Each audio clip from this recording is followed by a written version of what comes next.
La falta de libertad religiosa en el mundo y la persecución y discriminación de los cristianos. Este es el tema que aborda una interesante exposición que acoge la Catedral de Santa María de la Huerta y puede visitarse libremente con imágenes y textos que muestran la realidad de algunos países. Es un recorrido por los 5 continentes para dar a conocer la situación de persecución que existe hoy en el siglo XXI en el mundo. En concreto, 3 de cada 4 personas que son perseguidas a causa de su fe son cristianos. Estamos hablando de que hoy, en el siglo XXI, o sea que no es algo de los primeros siglos, hay 200 millones de hermanos nuestros, de cristianos, que corren peligro, que su vida corre peligro por el hecho de corresponder al amor de Dios.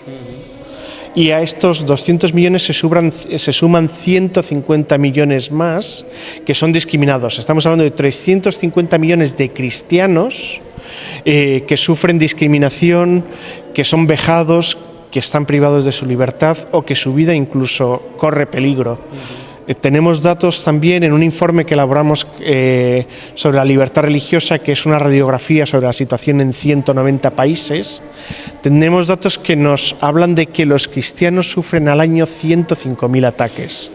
Como ves, es un hecho que no es esporádico, que no es casual.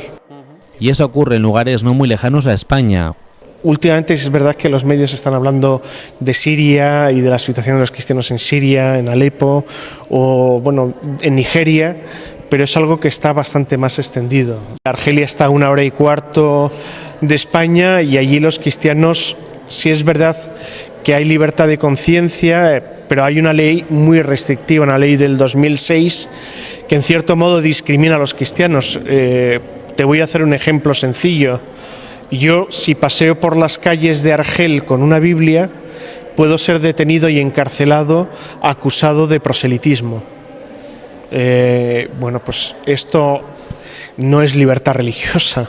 Los cultos en Argelia, por ejemplo, se pueden realizar en lugares autorizados por el gobierno.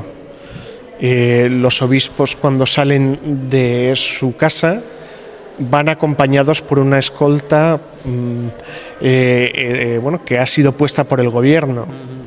Podríamos hablar de que los cristianos allí son discriminados de alguna forma y esta realidad de discriminación se produce en distintos lugares y la persecución también, fíjate, es fruto fundamentalmente en estos países donde vivir la fe es difícil, se debe a 2 causas principalmente.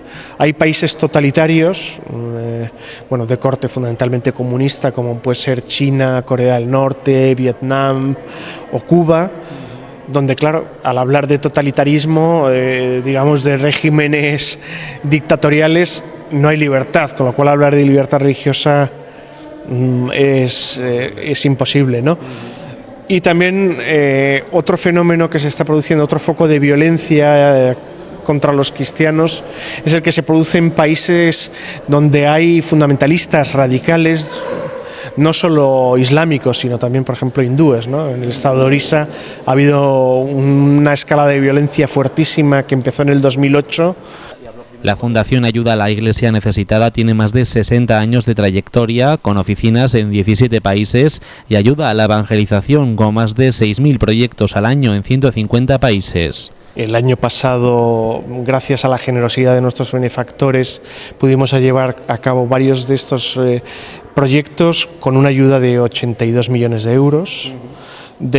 No somos dependientes, ya somos Fundación de la Santa Sede. Nuestro presidente institucional es el cardenal Piacenza, el prefecto de la Congregación para el Clero, porque muchos de estos proyectos están encaminados al sostenimiento de los sacerdotes, de los seminaristas, de los religiosos y religiosas. 1 de cada 7 seminaristas en el mundo están becados por Ayuda a la Iglesia Necesitada.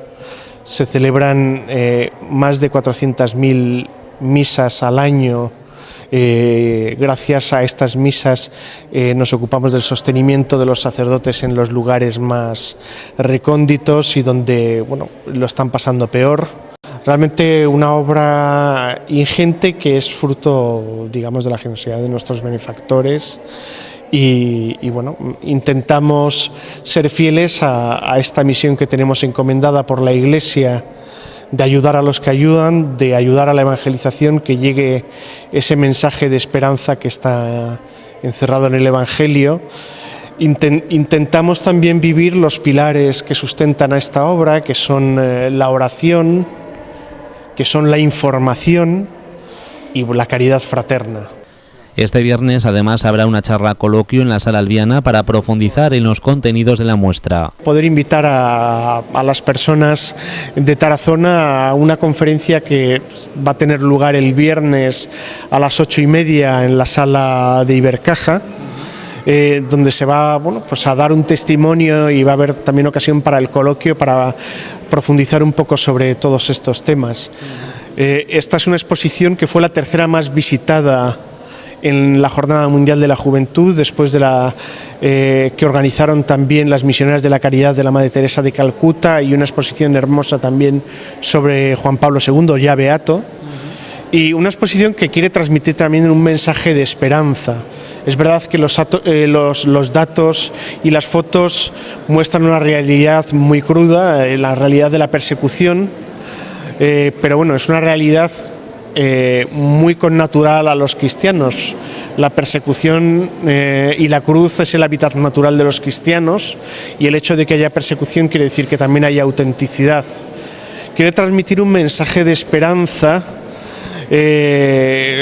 porque bueno, estos hermanos nuestros que son perseguidos dicen que no tienen miedo, y es así. La exposición permanece abierta al público hasta el domingo 26 de agosto en horario de 11 a 14 y de 16 a 20 horas de la tarde.